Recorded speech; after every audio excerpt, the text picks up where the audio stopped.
जय हिंद दोस्तों। एग्ज़ाम कोई भी हो क्वेश्चन हमारा होगा। इसी सीरीज को आगे कंटिन्यू करते हुए आज मैं आप लोग के लिए लेकर के आया हूँ इन्वायरमेंटल इंजीनियरिंग के बहुत ज़्यादा इंपॉर्टेंट क्वेश्चन आप लोग के सामने होने वाले हैं। देखिए, आप इसी क्वेश्चन से अंदाज़ा लगा लीजिए कि कौन सा क्वेश्चन कितनी बार और किस एग्ज़ाम में पूछा गया है, और सबके सब लेटेस्ट क्वेश्चन होने वाले हैं। तो पेशेंस रखिएगा, वीडियो लास्ट तक देखिएगा, आप लोग को बहुत मज़ा आने वाला है आज के इस लेक्चर में। तो चलिए, सबसे पहला क्वेश्चन हम अपना देख लेते हैं। सबसे पहला क्वेश्चन हमारे पास क्या बोल रहा है, when was the water prevention and control of pollution act enacted by the Indian parliament.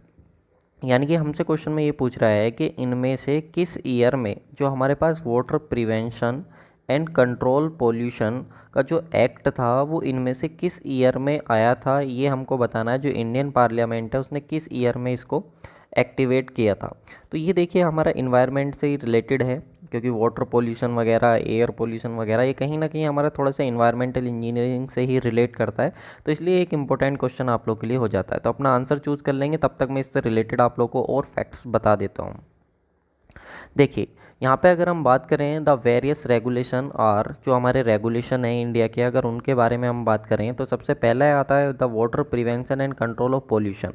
तो ये जो एक्ट हमारा आया था वो 1974 में आया था। कब आया था? 1974 में। कई बार एग्जाम में क्वेश्चन पूछ लिया जाता है, और ईएससी में तो सिविल सर्विसेज, और कई बार जो जेई का एग्ज़ाम होता है उसमें तो ये जेई का जो फेवरेट क्वेश्चन बन जाता है। यहाँ से कोई भी क्वेश्चन एक आप लोग का पूछ लिया जाता है। तो जितने फैक्टर मैं बता रहा हूँ इस क्वेश्चन से रिलेटेड, वो सबके सब बहुत ज़्यादा इंपॉर्टेंट है। तो water prevention and control pollution याद रखेंगे 1974 में आया था। Air prevention and control pollution act जो था आप लोग का वो 1981 में आया था इनिशियली, सबसे पहले। लेकिन उसके बाद इसमें अमेंडमेंट हुआ, फिर कुछ सुधार हुआ, और इसका जो सेकंड वर्जन आया वो कब आया? 1987 में आया। उसके बाद आता है इन्वायरमेंटल प्रोटेक्शन एक्ट। ये बहुत इंपॉर्टेंट है, ईपीए, क्योंकि हम बहुत सारी लिमिट जो अपनी पढ़ते हैं रो वाटर इंजीनियरिंग में वो ईपीए के अकॉर्डिंग पढ़ते हैं। अब ईपीए होता है इन्वायरमेंटल प्रोटेक्शन एक्ट। तो ये कब आया था सर? ये आया था 1986 में। इसके बाद आता है वाइल्ड लाइफ प्रोटेक्शन एक्ट। तो वाइल्ड लाइफ प्रोटेक्शन एक्ट कब आया था? 1972 में। और जो फॉरेस्ट एक्ट आया था वो कब आया था? 1927 में। तो ये आया था आप लोगों का 1972 में, और ये आया था आप लोगों का 1927 में। तो इन दोनों में बहुत कन्फ्यूजन होता है, इसको यहाँ पे आप ध्यान रखेंगे। अब देखो, ये जो हो गया हमारा, ये तो हो गया कुछ एक्ट से रिलेटेड। लेकिन अब कुछ गवर्नमेंट ऑफ इंडिया के मैनुअल हैं जो हमें इन्वायरमेंटल इंजीनियरिंग पढ़ने में बहुत ज़्यादा हेल्प करते हैं। वो कौन कौन से हैं सर? तो सबसे पहला आ जाता है government of India manual on water supply and treatment. तो वाटर सप्लाई और ट्रीटमेंट को लेकर के गवर्नमेंट ऑफ इंडिया का भी एक मैनुअल प्रिपेयर है, जो हमारा कब बना था? 1999 में ये बना था। और ये हमें बहुत ज़्यादा हेल्प करता है वाटर सप्लाई और ट्रीटमेंट को लेकर के। सेकंड, गवर्नमेंट ऑफ इंडिया का जो मैनुअल है वो सीवेज ट्रीटमेंट को लेकर के, और सीवेज ट्रीटमेंट को लेकर के जो ये बना था, ये कब बना था? तो ये 1993 में आप लोग का इस्टेब्लिश हुआ था। तो ये भी एक इम्पोर्टेंट पॉइंट है। उसके बाद आता गवर्नमेंट ऑफ इंडिया का वाटर डिमांड। वाटर डिमांड को लेकर के जो गवर्नमेंट ऑफ इंडिया का मैनुअल था वो क्या था आप लोग का? इंडियन स्टैंडर्ड था 1172 1993, ये हमारे पास था। लेकिन अभी क्या है, इसको अपडेट कर दिया गया, और जो लेटेस्ट वाला गवर्नमेंट ऑफ इंडिया का मैनुअल है जो वाटर डिमांड को लेकर है, जिसमें बहुत सारी वाटर डिमांड को चेंज किया गया और अपडेट किया गया, तो वो कौन सा है हमारे पास? तो वो है हमारे पास इंडियन स्टैंडर्ड 10,500 2012। ठीक है, ये हमारे पास जो है वो लेटेस्ट एक्ट है जो वाटर डिमांड को बताता है according to government of India manual. ठीक है, इसके अकॉर्डिंग हमको ये बताता है। तो यहाँ पे हमसे क्वेश्चन में जो पूछा था वो पूछा था water prevention and control pollution act को लेकर के, तो जो कि हमारा कब आया था? 1974 में। तो इस क्वेश्चन का जो सही आंसर हो जाएगा वो क्या हो जाएगा? 1974। ठीक है, ये देखिए कितनी बार क्वेश्चन आप लोग का पूछा गया। हो सकता है नेक्स्ट टाइम आप लोगों से कुछ और पूछ लिया जाए। क्लियर है? तो देखिए, इससे वीडियो में आगे बढ़ने से पहले मैं आप लोग को एक छोटा सा अनाउंसमेंट कर देता हूँ। जैसा कि आप लोग को मालूम है, हमारा स्लोगन है एग्ज़ाम कोई भी हो क्वेश्चन हमारा होगा। एग्ज़ाम कोई भी हो क्वेश्चन हमारा होगा। मैं आप लोग के लिए सुदर्शन बैच लेकर के आया हूँ, जो कि ऑल इंडिया जेईई एग्ज़ाम के लिए होने वाला है, जिसमें आप लोग को सिविल इंजीनियरिंग के 25,000 एमसीक्यू सब्जेक्ट वाइज ही नहीं बल्कि चैप्टर वाइज। ये सबसे बड़ी चीज़ होने वाली सिविल इंजीनियरिंग की बहुत बड़ी प्रॉब्लम रहती है कि हमें सब्जेक्ट वाइज तो एमसीक्यू मिल जाते हैं सर, चैप्टर वाइज नहीं मिलते। तो उसी प्रॉब्लम का सॉल्यूशन मैं लेकर के आया हूँ। अगर आप इस बैच को ज्वाइन करना चाह रहे हो तो लिंक मैंने डिस्क्रिप्शन बॉक्स में दे दी है। वीआईपी सिविल गुरु हमारा एप्लीकेशन है, आप इसको डाउनलोड कर सकते हो डायरेक्ट प्ले स्टोर पर सर्च करके भी, और लिंक भी मैंने आप लोगों को दे दी है, और वहाँ पर जाकर के आप इस बैच को ज्वाइन कर सकते हो। अब कुछ लोगों को क्वेरीज रहती है सर ये बैच कितने दिन में कंप्लीट हो जाएगा। देखो भाई, बैच तो आप लोग को 3 से 4 से 5 मंथ्स आप लोग के लग जाएंगे इसको कंप्लीट होने में, क्योंकि 25,000 एमसीक्यू बहुत होते हैं, और आपको पता है मैं डिटेल में एमसीक्यू कराता हूँ। लेकिन यहाँ पे आपका एग्ज़ाम 1 मंथ में हो, 2 मंथ्स में हो, 3 मंथ्स में हो, कभी भी हो, यहाँ पे आपको सबसे बड़ा फ़ायदा ये मिलेगा कि आपको डेली क्वेश्चन प्रैक्टिस के लिए मिलेंगे, और सारे के सारे क्वेश्चन क्वालिटी वाले होंगे। जितने क्वेश्चन आप घर पर खुद से नहीं कर सकते, उससे कहीं ज़्यादा क्वेश्चन आप वीडियो में देख करके और सुन करके आप उसको कर सकते हो। तो ये एडवांटेज आपको मिलने वाला है। तो बहुत नॉमिनल प्राइस पे रखा गया है, आप इसको जा करके ज्वाइन कर सकते हैं। चलिए अपने सेकंड क्वेश्चन पे हम आ जाते हैं। सेकंड क्वेश्चन की हम बात करेंगे। देखिए ये क्वेश्चन भी आप लोग का इरकॉन में, WBPSC AE में भी पूछा गया है, और यहाँ पे PWD में पूछा गया, तो इम्पोर्टेंट क्वेश्चन है। According to Indian standard the consumption of water per capita per day for nursing home, boarding schools and hostel. देखिए हमसे कह रहा है कि हमारे पास अकॉर्डिंग टू इंडियन स्टैंडर्ड कितना कंजम्पशन होता है वाटर का, यानी कि एक तरीके से वाटर डिमांड की बात कर रहा है पर कैपिटा पर डे। पर कैपिटा पर डे का मतलब ये होता है LPCD भी हम इसको बोलते हैं, और लीटर पर कैपिटा पर डे भी बोलते हैं। इसका मतलब होता है एक दिन के अंदर एक पर्सन कितने लीटर पानी यूज करता है।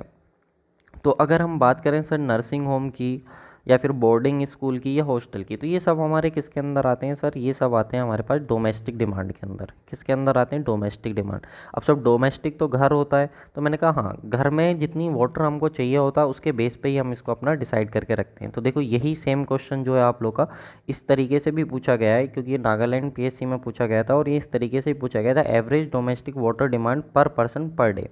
तो कितनी हमारी डोमेस्टिक डिमांड रहती है पर पर्सन पर डे।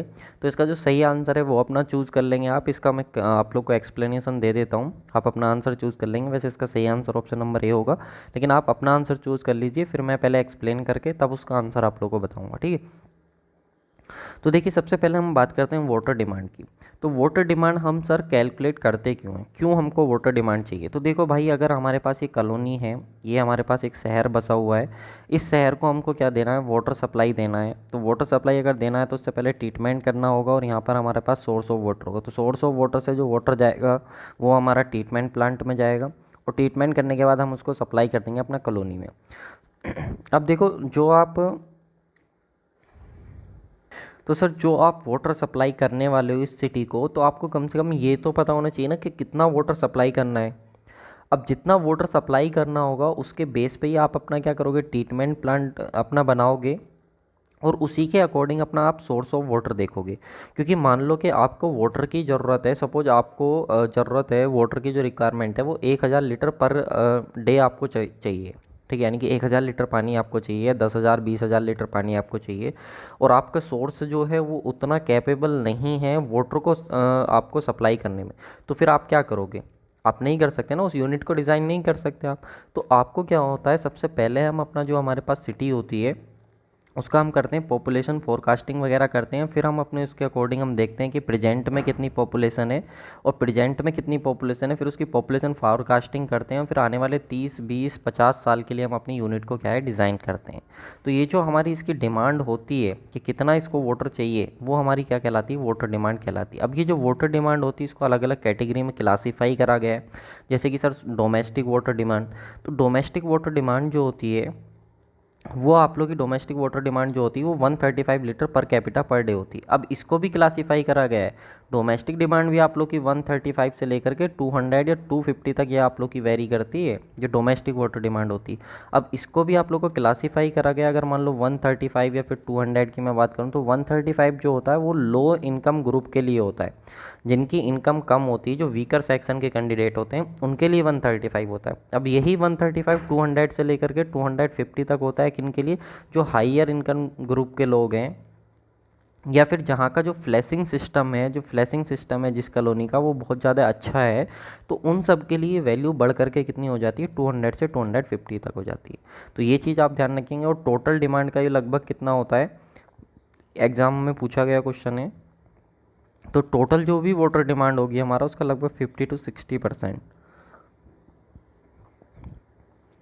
क्या होता है, हमारे पास डोमेस्टिक वाटर डिमांड होता है। ठीक है, इसके बाद आता है हमारे पास इंस्टीट्यूशनल और कॉमर्शियल वाटर डिमांड। तो ये हमारे पास सबसे ज़्यादा जो हमें यहाँ पे देखने को मिलता है इंस्टीट्यूशनल कॉमर्शियल डिमांड में, वो हमारे पास कितना होता है, 20 से लेकर के 50 लीटर पर कैपिटा पर डे होता है। ठीक है, तो ये हमारा इंस्टीट्यूशनल या फिर कॉमर्शियल वाटर डिमांड होता है। इसके बाद आता है इंडस्ट्रियल वाटर डिमांड। तो इंडस्ट्रियल वाटर डिमांड में सबसे ज़्यादा फ्लैक्चुएशन अगर देखने को मिलता है तो वो इंडस्ट्रियल वाटर डिमांड में देखने को मिलता है। इसका पीछे का रीज़न क्या है, तो इसके पीछे का रीज़न अगर आप जानना चाह रहे हो तो रीज़न ये है कि एक एरिया ऐसा है जहाँ पे इंडस्ट्री नहीं है, एक एरिया ऐसा है जहाँ पे इंडस्ट्री इस्टेब्लिश हो रही है, और एक एरिया ऐसा है जहाँ पर हमारा इंडस्ट्री ऑलरेडी है। ठीक है, तो पहला एरिया जो था जहाँ पर इंडस्ट्री नहीं है, क्या ऐसा है कि इन फ्यूचर वहाँ पे इंडस्ट्री ना हो सकता है कि लोकेशन अच्छी हो तो इन फ्यूचर वहाँ पे इंडस्ट्री इस्टेब्लिश हो जाए। तो इसलिए इसका जो फ्लक्चुएशन होता है वो बहुत ज़्यादा होता है कि हमको मालूम नहीं होता कि इस एरिया में इंडस्ट्री आप लोग की लग सकती कि नहीं। तो इसलिए इसका फ्लक्चुएशन हम बहुत ज़्यादा लेकर के चलते हैं, और ये कितना रहता है, 50 से लेकर के 450 LPCD तक ये आप लोग का रहता है। डिमांड फॉर पब्लिक यूज़ के लिए बात करें तो 5% रहता है टोटल डिमांड का, और जो कंजम्पशन रहता है फायर डिमांड का वो आप लोग का 1 लीटर पर कैपिटा पर डे आप लोग का होता है। और इसको कैलकुलेट करने के लिए सबसे वैल्यूएबल फार्मूला होता है वो क्विचलिंग फार्मूला हम मानते हैं, जो हमको यहाँ पे डिमांड देता है वो डिस्चार्ज की टर्म में देता है, और उसको कैलकुलेट करने का फार्मूला 3182 √P हमारे पास होता है। अब सर जहाँ पे जो P होता है हमारे पास वो पॉपुलेशन होता है, और पॉपुलेशन भी किस में होता है, 1000 में। ठीक है, तो ये फार्मूला आप यहाँ से याद रखेंगे। तो जितने भी इसके अराउंड के जितने भी पॉइंट थे वो सब मैंने कवर करने की कोशिश करी है। तो यहाँ पे इसका सही आंसर जो हो जाएगा हमारे पास वो क्या हो जाएगा, ऑप्शन नंबर ए बिल्कुल सही आंसर हो जाएगा। क्लियर, चलिए नेक्स्ट क्वेश्चन पे आते हैं सर। नेक्स्ट क्वेश्चन है हमारे पास, as per norms 45 litres of water per person per day is provided in case of, हमसे कह रहा है कि जो 45 लीटर वाटर हम प्रोवाइड करते हैं पर कैपिटा पर डे या पर पर्सन पर डे, वो किस केस में प्रोवाइड करते हैं, होटल के केस में, हॉस्टल के केस में, नर्सिंग होम के केस में, या फिर ऑफिस बिल्डिंग के केस में। तो देखो नर्सिंग होम हो गया या आप लोग का हॉस्टल हो गया, तो ये तो आ जाता है किस में, डोमेस्टिक में। किस में आ जाता है, डोमेस्टिक कैटेगरी में आ जाता है। और डोमेस्टिक कैटेगरी में आने के बाद तो इनकी तो वाटर डिमांड होती है वो 135 से लेकर के 200 या 250 तक हम इसको अपना LPCD में लेकर के चलते हैं, इतना वेरिएशन हमारा इसमें रहता है। ठीक है, तो ये तो चला गया डोमेस्टिक में। बात करें होटल की, तो होटल चला गया आप लोग का किस में, पब्लिक यूज़ में। किस में चला गया, पब्लिक यूज़ में आप बोल सकते हो उसको। तो पब्लिक यूज या इंस्टीट्यूशनल, तो यहाँ पे वाटर डिमांड आप लोग की कम होती है, वो लगभग 15 to 20 LPCD होती है। बात करें 45 लीटर्स की, तो सिर्फ एक ही चीज़ यहाँ पे बचती है आप लोग की, ऑफिस बिल्डिंग। ठीक है, तो ऑफिस बिल्डिंग में जो देखा गया आप लोग का जो वाटर डिमांड रहती है आप लोग की, वो कितनी रहती है, तो 45 लीटर पर कैपिटा पर डे तक आप लोग की वाटर डिमांड रहती है। तो क्वेश्चन नागालैंड में और जो वेस्ट बंगाल है उसमें पूछा गया क्वेश्चन है, इंपॉर्टेंट क्वेश्चन है, तो इसको आप ध्यान रखेंगे। देखिए, अब बाकी हम बात कर लेते हैं अलग अलग केसेस की। तो अलग अलग केसेस में बात करें तो डोमेस्टिक में मैंने आप लोग को बता दिया 135 लीटर पर कैपिटा पर डे। देखो इस तरीके से अगर हम क्वेश्चन को पढ़ते हैं ना तो चीज़ें हमें रिवाइज होती रहती हैं, और जब चीज़ें एक चीज़ जब बार बार रिवाइज होगी तो ऑटोमेटिक माइंड में क्या है वो रिटेन करने लग जाती है। इंडस्ट्रियल यूज़ में बात करें तो यहाँ पर 40 से लेकर के 45 LPCD तक होता है। पब्लिक में बात करें तो आप लोग का 25 लीटर पर कैपिटा पर डे तक होता है। फायर डिमांड की बात करें हम तो फायर डिमांड में आप लोग का 15 LPCD होता है, और जो लॉसेस और थेफ्ट होते हैं आप लोग के वो आप लोग के कितने होते हैं, 55 LPCD होता है, जो कि 10 to 15% होता है टोटल डिमांड का। ये भी याद रखेंगे 10 to 15% होता है टोटल डिमांड का। ठीक है, इसके साथ ही अगर हम बात करें जो टोटल यहाँ पे डिमांड निकल करके आती है वो 270 LPCD निकल करके आती इन डेटा के अकॉर्डिंग। ठीक है, तो ये चीज़ भी आप याद रखेंगे। तो टोटल ये हो गया, और जो मैंने आपको लॉसेज बताया 10 to 15% होते हैं, तो इसमें मिनिमम 10% और मैक्सिमम 15% लेकर के चलते हैं, और अधिकतर केसेस में जो हम मैक्सिमम लेकर के चलते हैं, क्योंकि हम मैक्सिमम लॉसेज अगर हम काउंट करके चलेंगे अपने कि हाँ इतने ज़्यादा से ज़्यादा लॉसेज होंगे, तो हम उतनी ही ज़्यादा डिमांड के लिए अपनी यूनिट को डिज़ाइन करेंगे, जिसकी वजह से हमारा जो है जो वेरिएशन है वो बहुत ज़्यादा, हमको फ्लक्चुएशन बहुत ज़्यादा देखने को नहीं मिलेगा। क्लियर, चलिए नेक्स्ट क्वेश्चन आता है हमारे पास, the water distribution mains are design 4 जो वाटर डिस्ट्रीब्यूशन मेंस होता है वो हम इनमें से किसके लिए डिज़ाइन करते हैं। तो आपको मालूम है एक हमारे पास सोर्स होता है, फिर हमारे पास पाइप लगे हुए होते हैं, फिर हमारे पास ट्रीटमेंट यूनिट होती है, ट्रीटमेंट प्लांट होता है, फिर से पाइप लगे हुए होते हैं और वो हमारे कहाँ पर जाते हैं, डिस्ट्रीब्यूशन सिस्टम के अंदर जाते हैं। फिर वो डिस्ट्रीब्यूशन सिस्टम से हमारा कॉलोनी के अंदर चले जाते हैं, जहाँ पे घर बने हुए होते हैं उससे चले जाते हैं। तो यहाँ पे बात कर रहा है जो डिस्ट्रीब्यूशन मेंस है, ये जो डिस्ट्रीब्यूशन मेंस है, ठीक है, ये हमारा किस चीज़ के लिए डिज़ाइन करा जाता है, इनमें से कौन सी डिमांड के लिए हम अपना डिज़ाइन करते हैं। वैसे ही हमसे ये भी पूछता है कि ट्रीटमेंट प्लांट जो होता है वो किस यूनिट के लिए डिज़ाइन करते हैं और इसकी डिज़ाइन लाइफ कितनी होती है। जो ये पाइप हमने लगाए हुए हैं वाटर सप्लाई पाइप, इनकी लाइफ कितनी होती है और हम कितने टाइम के लिए, कितने ड्यूरेशन के लिए इनको डिज़ाइन करते हैं। तो ये सब क्वेश्चन एग्जामिनर के फेवरेट क्वेश्चन होते हैं और इन सब जगह से क्वेश्चन पूछा जाता है। तो बात करें डिस्ट्रीब्यूशन सिस्टम की, जो डिस्ट्रीब्यूशन सिस्टम होता है, डिस्ट्रीब्यूशन मेंस होता है, वो आपका डिज़ाइन करा जाता है किस यूनिट के लिए, किसके लिए डिज़ाइन करा जाता है। तो याद रखना रो वाटर इंजीनियरिंग के केस में, हम किस में बात कर रहे हैं, रो वाटर इंजीनियरिंग के केस में जो डिस्ट्रीब्यूशन मेंस है हमारा वो डिज़ाइन करा जाता है। आप अपना आंसर चूज़ करो, वैसे इसका सही आंसर आप अपना चूज़ करो, मैं बता देता हूँ। इसका सही आंसर ऑप्शन नंबर डी होगा, maximum hourly water demand on maximum day. ठीक है, मैक्सिमम किसी भी दिन की, ठीक है, एक एक मान लो इस तरह से होता है, मैं आपको बता देता हूँ। अगर मान लो ये पूरा आप लोग का क्या है, एक साल है। अब इस साल के अंदर कितना है, 365 दिन है, ठीक है। तो 365 दिन है, अब 365 दिन अलग अलग डिमांड होगी, 365 दिन अलग अलग डिमांड होगी। तो इनमें से हम बात करते हैं कि किस दिन, इनमें से एक दिन ऐसा होगा जिस दिन बहुत ज़्यादा मैक्सिमम डिमांड होगी। मान लो कोई फेस्टिवल आ गया, घर में कोई फंक्शन आ गया, तो उस दिन बहुत ज़्यादा वाटर डिमांड होगी। अब इस दिन, जिस दिन मैक्सिमम वाटर डिमांड थी, इसमें से भी कोई एक घंटा ऐसा होगा जिसमें बहुत ज़्यादा डिमांड होगी, सबसे ज़्यादा पीक आवर होगा ये आप लोग का, ठीक है। तो वो जो मैक्सिमम आवर होता है, वो जो मैक्सिमम आवर होता है डिमांड का, मैक्सिमम आवर डिमांड और मैक्सिमम डे, ठीक है, उसके लिए हम क्या है अपना डिज़ाइन करते हैं किसको, डिस्ट्रीब्यूशन मेंस को।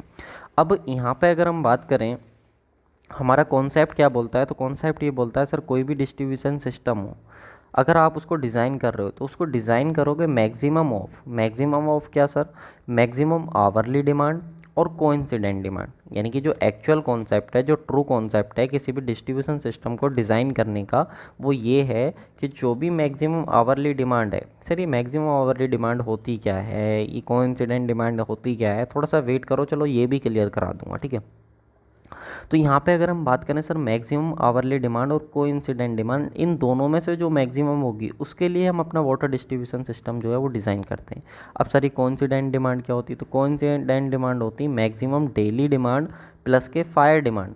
मैक्सिमम डेली डिमांड प्लस के फायर डिमांड का जो सम होता है उसको हम बोलते हैं कोइंसिडेंट डिमांड। और जो वाटर डिस्ट्रीब्यूशन स्कीम होती है आप लोग की, वो डिज़ाइन करी जाती है किसके लिए, 30 ईयर्स के लिए। कितने टाइम के लिए डिज़ाइन करी जाती है, 30 ईयर्स के लिए आप लोग की डिज़ाइन करी जाती है। तो ये पॉइंट आपको क्लियर करने। अब देखो यहाँ पे दो तीन चीज़ें होती हैं, एक होता है एनुअल एवरेज डेली डिमांड, ठीक है, एनुअल एवरेज डेली डिमांड। तो ये क्या होता है, तो अगर मान लो वी वॉल्यूम का वाटर हमको चाहिए था एक कॉलोनी के लिए और हमने इसको 365 से डिवाइड कर दिया, तो ये आ गया हमारे पास एनुअल एवरेज डेली डिमांड। ये समझ में आया, ये हमारे पास क्या आया निकल करके sir, annual average daily demand हमारे पास निकल करके आया। अब इस एनुअल एवरेज डेली डिमांड की हेल्प से हम निकालते हैं अपना मैक्सिमम डेली डिमांड। अब ये टोटली जो डेटा मैं आपको बता रहा हूँ टोटली ऑब्जर्वेशन बेस्ड डेटा है, इसके लिए कोई प्रॉपर कैलकुलेशन वगैरह नहीं है। तो मैक्सिमम डेली डिमांड जो होती है ये आप लोग की 180% होती है किसकी, जो एनुअल एवरेज डेली डिमांड आई है। एनुअल एवरेज डेली डिमांड का 80%, 180% ही आप लोग का होता है। आपने इसको ऐसे भी देखा होगा लिखा हुआ 1.8 एनुअल एवरेज डेली डिमांड, ठीक है।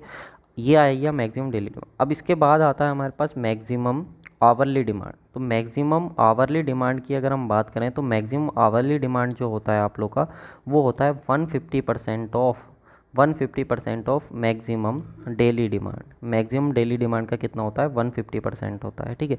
अब मैक्सिमम आवरली डिमांड को आपने निकाला मैक्सिमम डेली डिमांड की टर्म में। अगर मैक्सिमम आवरली डिमांड को आप निकालना चाह रहे हो एनुअल एवरेज डेली डिमांड की टर्म में, तो इसके लिए आप क्या करो, 150 ये और 180 ये, इसको आप 1.5 मैक्सिमम डेली डिमांड भी लिख सकते हो। तो जब यहाँ पे आप इसकी वैल्यू को ला करके रखोगे तो ये आप लोगों को कितना हो जाएगा, 1.5 into 1.8 annual average daily demand. तो यहाँ से 2.7 times annual average daily demand भी आ जाता है। तो ये होता है आप लोग का, तो एनुअल एवरेज डेली डिमांड मतलब पूरे एक साल के अंदर आप लोग का किस दिन मैक्सिमम डिमांड है। अब यहाँ पे मैक्सिमम डेली डिमांड यानी कि उस दिन में हमारा वो कौन सा दिन है इन 365 में जिसमें हमारी मैक्सिमम डिमांड है, और हमने 365 में हर अलग अलग दिन की डिमांड निकाल ली। अब मैक्सिमम आवरली में यानी कि वो दिन जिसमें हमारी मैक्सिमम डिमांड थी उसके किस घंटे में मैक्सिमम डिमांड है, वो हमारे पास मैक्सिमम आवरली डिमांड हो जाता है। तो ये कॉन्सेप्ट को बड़े ध्यान से हमको समझना होता है, तभी ये क्लियर होता है, वरना इसमें बहुत सारे लोगों को यहाँ पर डाउट रह जाता है। अब जैसे कि मैंने आप लोगों को बताया कि कई बार वाटर ट्रीटमेंट यूनिट को भी पूछ लेता है सर कितने टाइम के लिए डिज़ाइन करते हैं, तो उसको हम 15 ईयर के लिए डिज़ाइन करते हैं। वाटर सप्लाई पाइप को जो हम डिज़ाइन करते हैं वो कितने टाइम के लिए करते हैं, तो 30 ईयर्स के लिए डिज़ाइन करते हैं। देखो इस लेक्चर की अगर आपको PDF चाहिए तो PDF आप लोग को हमारे टेलीग्राम चैनल पर मिल जाएगा, जिसका लिंक मैंने आप लोग को डिस्क्रिप्शन बॉक्स में दे दिया है। कमेंट बॉक्स में भी मैं आप लोग के लिए जो लिंक है वो पिन कर दूंगा, ठीक है। कमेंट बॉक्स में भी आप लोग के लिए मैं लिंक जो है वो पिन कर दूंगा, तो वहाँ से आप इसको PDF को डाउनलोड कर लेना, ठीक है। सेकंड चीज़, अगर आपको कोई भी डाउट रहता है कोर्स से रिलेटेड तो 8077283538 इस नंबर पर कॉल कर सकते हैं आप, ठीक है। 1 PM के बाद कॉल करना है, 1 PM के बाद कॉल कर सकते हैं आप। और यहाँ पे अगर व्हाट्सअप भी आप हमसे कर सकते हैं, कोई भी क्वेरीज हो आपकी कोर्स से रिलेटेड। बाकी लिंक मैंने आप लोगों को डिस्क्रिप्शन बॉक्स में दे दिया है, वहाँ से जा करके ज्वाइन करो और अपना डेली क्वेश्चन प्रैक्टिस करो सब्जेक्ट वाइज, चैप्टर वाइज, और आपकी प्रिपरेशन को आप लोग की बूस्ट अप करेगा और आपको जो है आपके एग्ज़ाम में सक्सेस दिलाएगा डेफिनेटली, ठीक है। तो इसको हम यहीं तक, तो नेक्स्ट क्वेश्चन है हमारे पास, नेक्स्ट क्वेश्चन हम अपना देखते हैं। इसमें हमसे क्या बोल रहा है, for large cities the suitable method for forecasting population is. तो पॉपुलेशन फोरकास्टिंग के लिए हमें, अगर लार्ज सिटी है हमारी, तो लार्ज सिटी के लिए कौन सा मेथड अवेलेबल होगा। अब इसका मतलब क्या है कि सर स्मॉल सिटी है तो उसके लिए कोई और मेथड होगा, लार्ज सिटी है तो उसके लिए कोई और मेथड होगा, ओल्ड सिटी है तो उसके लिए कोई और मेथड होगा, न्यू सिटी है तो उसके लिए कोई और मेथड होगा। तो मैंने कहा हाँ बिल्कुल, पॉपुलेशन फोरकास्टिंग के लिए क्या है, अलग अलग टाइप के मेथड होते हैं। अब सर ये पॉपुलेशन फोरकास्टिंग होती क्या है, क्योंकि देखो ये क्वेश्चन इंपॉर्टेंट है, बहुत बार एग्जामिनेशन में पूछा गया, आप इससे अंदाज़ा लगा ही सकते हो कि कितना इंपॉर्टेंट क्वेश्चन है। अब सर जो पॉपुलेशन फोरकास्टिंग है वो होती क्या है, तो पॉपुलेशन फोरकास्टिंग का मतलब होता है, पॉपुलेशन आपको मालूम ही है, ठीक है। और फोरकास्टिंग का मतलब बात करें तो अगर आज हम 2022 में हैं, तो अगर हम अंदाज़ा लगाएं कि जिस गांव जिस शहर में हम रहते हैं वहाँ की पॉपुलेशन 2030 में क्या हो जाएगी, दैट इज़ पॉपुलेशन फोरकास्टिंग। यानी कि जो आज की पॉपुलेशन है, किसी गांव किसी शहर से आप बिलोंग करते होगे तो जाहिर सी बात है पॉपुलेशन वहाँ की कंटिन्यूसली इंक्रीज़ कर रही होगी। तो आने वाले 8 साल में वहाँ की पॉपुलेशन कितनी हो जाएगी, 10 साल में, 20 साल में, 50 साल में कितनी पॉपुलेशन हो जाएगी, दैट इज़ पॉपुलेशन फोरकास्टिंग। अब इस पॉपुलेशन फोरकास्टिंग को करने के लिए हमारे पास क्या होते हैं, कुछ मेथड होते हैं, कुछ ग्राफिकल मेथड भी होते हैं, कुछ एनालिटिकल मेथड भी हमारे पास होते हैं। तो अगर हम बात करें मेनली 3 मेथड्स की जो हमारे लिए बहुत ज़्यादा यूज़फुल होते हैं, ठीक है। मेनली 4 मेथड्स मैं आपको बताऊंगा जो हमारे लिए बहुत ज़्यादा यूज़फुल होते हैं। एक तो होता है अर्थमेटिक इंक्रीज मेथड, एक होता है ज्योमेट्रिकल इंक्रीज मेथड, एक होता है हमारे पास इंक्रीमेंटल इंक्रीज मेथड, और फोर्थ जो होता है हमारे पास वो होता है सर लॉजिस्टिक कर्व मेथड। कौन सा होता है, लॉजिस्टिक कर्व मेथड, ठीक है। तो ये 4 मेथड है हमारे पास जो कि बहुत ज़्यादा इंपॉर्टेंट हमारे पास हो जाते हैं। आने वाले क्वेश्चंस में चारों मेथड्स के क्वेश्चन मैं आप लोग के लिए इंक्लूड करूंगा और फुल डिटेल में मैं आप लोग के साथ डिस्कशन करने वाला हूँ।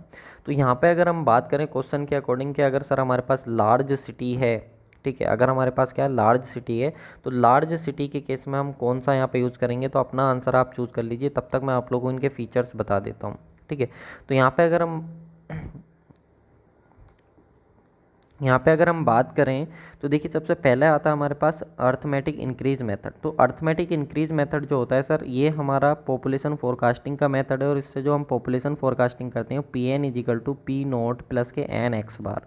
जहाँ पे P नोट क्या होती है, लास्ट नॉन डिकेड की पॉपुलेशन होती, ऐसे शायद ना समझ में आए, अगर आपने पहले पढ़ रखा है तो समझ आएगा आपको, ठीक है। तो ये लास्ट नॉन डिकेड की पॉपुलेशन होती है, आने वाले अभी क्वेश्चन आने वाला है तब उससे क्लियर हो जाएगा। N जो होता है वो नंबर ऑफ डिकेड्स हो जाता है, और X जो हो जाता है हमारा वो एवरेज, या हम ये बोल सकते हैं कि जो हमारा अर्थमेटिक इंक्रीज होता है वो हमारे पास क्या हो जाता है, X बार हो जाता है। और PN हो जाता है कि कितने नंबर ऑफ डिकेड्स बाद हमको पॉपुलेशन कैलकुलेट करनी है, वो यहाँ पे N और हमारा PN वो हो जाता है। क्लियर है। अब ये जो सर अर्थमेटिक इंक्रीज मेथड है ये हमारा सुटेबल होता है ओल्ड सिटी के लिए, लार्ज सिटी के लिए। जो हमारा मेथड सुटेबल होता है वो कौन सा होता है, अर्थमेटिक इंक्रीज मेथड होता है, ठीक है। अब सर इसमें ऐसा क्यों होता है, तो इसमें ऐसा इसलिए होता है जो हमारा अर्थमेटिक इंक्रीज मेथड है, इसमें जो rate of change of population होता है वो हमारा इंक्रीज़ होता है बहुत ही स्लो रेट से। कैसे इंक्रीज़ होता है? बहुत ही स्लो रेट से हमारा इसमें इंक्रीज़ होता है, ठीक है। इसलिए हम इसको क्या अपना ओल्ड सिटी के लिए और लार्ज सिटी के लिए अपना परफॉर्म करते हैं। तो इसका सही आंसर जो हो जाएगा वो ऑप्शन नंबर ही हो जाएगा। उसके बाद आता है geometric increase method. Geometric increase method की बात करें तो सर ये हमारा जो मेथड है इससे पॉपुलेशन फोरकास्टिंग का है, और इससे जो हम पॉपुलेशन निकालते हैं P N is equal to P not 1+के r/100 की पावर n। अब जैसा कि बताया पी नोट जो है वो लास्ट नॉन डिकेड की पॉपुलेशन है, n कितने नंबर ऑफ डिकेड्स बाद पॉपुलेशन चाहिए, दैट इज़ n। r क्या है? जैसे x यहाँ पे क्या था, x था हमारे पास अर्थमेटिक मीन। क्या था? Arithmetic mean. आई होप आप लोगों को अर्थमेटिक मीन निकालना आता होगा, नहीं आता तो आने वाले क्वेश्चंस में करा दूंगा। वैसे ही सेम यहाँ पे आर जो होता है वो होता है ज्योमेट्रिकल मीन। क्या होता है हमारे पास? Geometrical mean. अब ज्योमेट्रिकल मीन कैसे निकालते हैं? ज्योमेट्रिकल मीन का ही दूसरा नाम होता है हमारे पास जिसको हम बोलते हैं परसेंटेज ग्रोथ, ठीक है। क्या बोलते हैं? Percentage growth. तो परसेंटेज ग्रोथ का जो हमारा आता है ज्योमेट्रिकल मीन, उसी को हम क्या बोल देते हैं? अपना आर अपना बोल देते हैं। तो ये हमारे पास होता है। ये सर न्यू और यंगर सिटी के लिए सुटेबल होता है, जहाँ पर हमें फास्टर रेट और हायर वैल्यू मिल रही हो पॉपुलेशन की, तो वहाँ पर हम क्या अपना इसको यूज़ करते हैं, किसको? ज्योमेट्रिक इंक्रीज मेथड को। तो ये आप लोग का हो जाता है इससे रिलेटेड। बाकी जो दो मेथड मैंने आप लोगों को बताए उनको भी मैं डिस्कस करूँगा आने वाले क्वेश्चंस के साथ। क्लियर? तो आई होप आप लोग को ये क्लियर हुआ होगा। चलिए नेक्स्ट क्वेश्चन आ जाता है। देखिए जैसा कि मैंने आप लोग को बोला क्वेश्चन डिस्कस करूंगा तो उससे क्लियर हो जाएगा, तो तुरंत बाद ही मैंने इसका एक क्वेश्चन रख लिया आप लोग का, जो कि है ज्योमेट्रिकल इंक्रीज मेथड का। तो यहाँ पे population of a town of 3 consecutive year is 5000, 7000, 8400 respectively. The population of a town in 4th consecutive year, यानी कि 4 डिकेड 4th consecutive ईयर में हमको बताना है कितनी पॉपुलेशन होगी ज्योमेट्रिकल इंक्रीज मेथड से। तो चलिए हम इसको सोल्व कर लेते हैं। बहुत ही सिंपल सा क्वेश्चन है, हम इसको आसानी से अपना सोल्व कर पाएंगे क्योंकि उसने लगातार 4th consecutive ईयर में पूछी है। देखो इस चीज़ का ध्यान रखना, 4th consecutive ईयर में पूछी तो पहला साल ये, दूसरा साल ये, तीसरा मतलब एक डिकेड ये, दूसरा डिकेड ये, तीसरा डिकेड ये, तो अगला 4th हमारे पास कौन सा हो जाएगा? तो n की वैल्यू कितनी हो जाएगी यहाँ पे? 1, क्योंकि अगला जो है वो 4th है, तो इसके बाद जो है नेक्स्ट आ रहा है वो, ठीक है। तो यहाँ पे n की वैल्यू कितनी हो जाएगी? 1। तो यहाँ पे हम देख लेते हैं। देखिए पॉपुलेशन पहले कितनी थी? 5000, 7000 और फिर 8400। तो यहाँ से यहाँ तक पॉपुलेशन कितनी इंक्रीज हुई? 2000। यहाँ से यहाँ तक कितनी हुई? 1400, ठीक है। तो अब हम इसका परसेंटेज इंक्रीज निकालें तो कैसे निकालेंगे? तो 2000 अपॉन किससे इंक्रीज हुई पॉपुलेशन? 5000 से तो इंक्रीज हुई, ठीक है। तो कितना आया? 0.1, 0.4।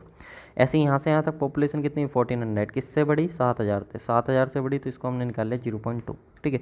अब इन दोनों वैल्यू का, ये वैल्यू हमारे पास R1 ले लो, इस वैल्यू को R2 ले लो। तो अब यहाँ पे जो हमारे पास होगा, यहाँ पे R1 और R2 की हेल्प से हम सबसे पहले निकालते हैं ज्योमेट्रिकल मीन। तो ज्योमेट्रिकल मीन निकालेंगे √R1 R2, क्योंकि दो वैल्यू इसलिए अंडर निकाला, 3 वैल्यू होती तो क्यूब रूट निकालते। तो यहाँ से हमारे पास कितना आ जाएगा? 0.4 इंटू 0.2। तो यहाँ से कितना आएगा वैल्यू? तो यहाँ से वैल्यू निकालोगे तो 28% आ जाएगी 100 से मल्टीप्लाई करा।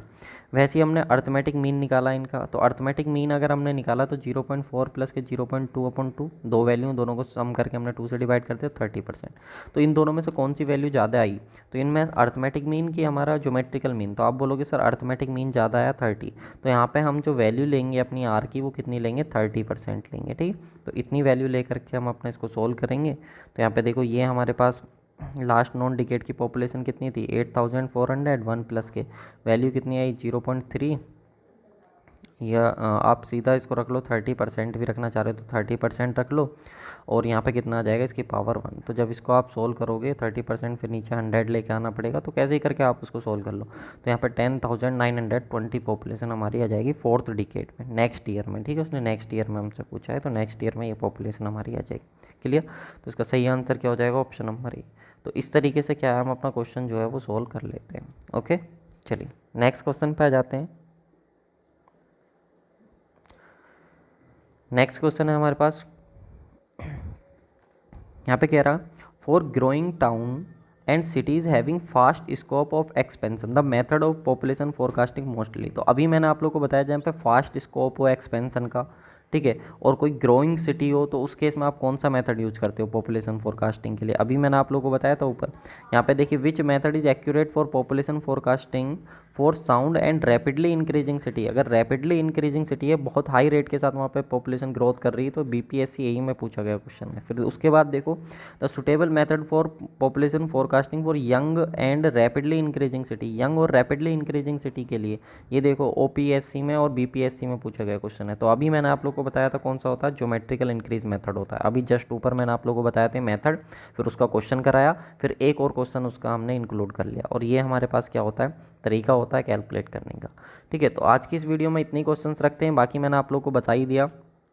8077283538 ये हमारा नंबर है। एप्लीकेशन की लिंक मैंने आप लोग को डिस्क्रिप्शन बॉक्स में दी हुई है। वहाँ पर हम ऐसे ही रेगुलर क्वेश्चन अपने प्रैक्टिस कर रहे हैं, जिसमें हम 2 सब्जेक्ट अपने पैरेलल लेकर के चल रहे हैं, इन्वायरमेंटल इंजीनियरिंग और सोम। तो जा करके उसको ज्वाइन कीजिएगा, वहाँ पर आप लोग को डेफिनेटली जो है बहुत ज़्यादा क्वालिटी के क्वेश्चन आप लोग को देखने को मिलेंगे। सारे ऑप्शन अवेलेबल हैं, PDF डाउनलोड करके सेव कर सकते हो, प्रिंट भी करा सकते हो, वो सब सारी चीज़ें आप लोग की रहेंगी एज यूजुअल जैसे रहती हैं। तो thank you so much guys for watching this video.